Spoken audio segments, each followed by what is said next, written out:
Hello everyone. I hope you guys are doing great. Sorry about the lighting, but if I sit in the sun, I will burn. It is really hot outside right now. It's like supposed to be 85 degrees today. As long as I stay in the shade, it's okay. But what I am doing today is the long-awaited video on my solar, and I'm gonna just throw my batteries in there too.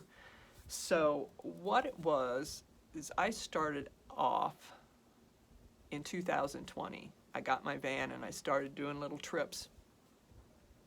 So I started off with very little, and if you're wondering how can I afford this, you just don't buy anything expensive, okay? So I'll show you what I have in the way of batteries. I started off, and ignore the tape on this. This is just a little battery pack, and I would go camping over the weekend. I would just charge this up and take it with me and be able to keep my phone charged and everything else. And that's what I started off with. Then when I was leaving the winter, last winter, but the winter before that, I decided to up my game a little bit, and I got a Jackery 240. And I have to tell you, this is all you really need. I mean, if you just have your lights and your phone and things like that, this pretty much does it. And I still use this. This is great. I keep it in the trailer with me. I use it for everything in the trailer. You know, I don't need to. I can charge in there, but I just take it with me wherever I go. I really love this, and it's a Jackery 240. The problem came when I left. When I was leaving last May, I wanted a refrigerator. It's a 30 quart. I knew if I got a refrigerator that I would need a bigger battery pack, you know, something to run it with, and then I would need stronger solar panels to keep the battery charged, and you're talking a lot of money there. That's why I'm saying if you're just starting out, you don't need too much. You know, you can get it as you go along. And like I said, I started with a little battery pack with the Jackery 240, which works just great. But I wanted that refrigerator, which required the battery, which required the solar panel. So I wanted that refrigerator. So I got myself last year, before I left, a Blue Eddy EB55. And I pretty much just run my refrigerator off this. Now we're talking the fridge in the van.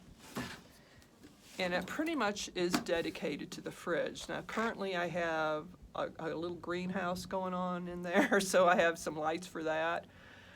And lately I've been wanting to put the fridge on freezing temperatures, so it was okay in the winter, but now it's really kind of consuming quite a bit, because I like to buy my food, just stick it in the fridge in the van or freeze it, and then as I need it, I can go in and put it in the little fridge in the Scamp. So this is probably too much information, but anyway, that's what I have. I have it dedicated pretty much to the refrigerator in the van, and you need some power to run that. I mean, in regular temperatures and everything, it'd probably last a couple of days on one full charge.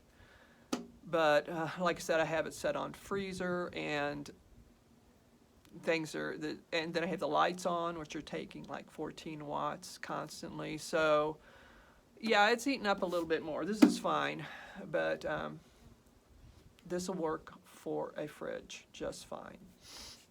Okay, so these are the batteries I have. Now I'm going to show you the solar panels, and I didn't start with any solar panels. Like I said, I just went out with my little battery pack. It was only for a couple of days. But with the Jackery, I had bought this, and it's a 60-watt Rock Pals. And I got to tell you, this little solar panel has been through hell and back. It's been soaked twice. I mean, completely. Even the part you're not supposed to get wet, completely underwater. And the thing is still reading about 35 watts, which is all it ever did for a 60-watt panel. But this was adequate to keep the jack recharged. And I'm keeping this. I don't use it anymore, but I'm keeping it. I have a friend that has been on the road for 5 years. And I don't know, she doesn't have solar panels, so if I run into her again, I'm going to give it to her. If not her, somebody else that really needs it desperately. So I'm holding on to that. I actually had bought a 120 watt, can't remember the brand, and it also got wet and killed it. So, and it never read over more than 85 watts, but that's what I was charging with the Bluetti. I was charging the Bluetti with. I'm sorry I'm rambling here. I'm trying to get all this information out. And what happened was that solar panel got killed from getting wet twice, and I just wasn't anywhere near my camp when there was a sudden rain. I couldn't get back in time to rescue them. But because that panel went out, I spent the last part of last summer up in the mountains, no way to keep my fridge going. And it was hard to charge it anyway.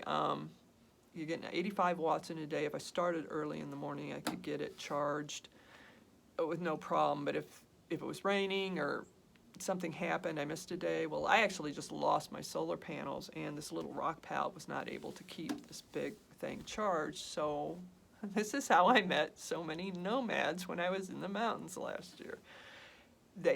Every single one of them I had told about my solar panel offered to charge my Bluetti for me, and I think there were 5 different people, and I'm still friends with all of them. So that was really sweet. You really do meet wonderful people out there that will help you without even thinking about it.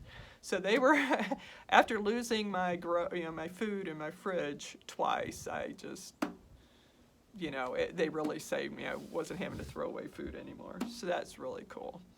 So this is basically what I started off with, and when I left last year. And I'll show you what I have now, because when I lost that 120 watt panel, and it also, by the way, I will say it's a cloth panel, and like this, a suitcase cloth panel. Personally, I will never buy another one of those again, but for starting out when I didn't have very much money and I didn't have, I was just having to get so much stuff, it's perfect. They're perfect. Just keep it out of the rain.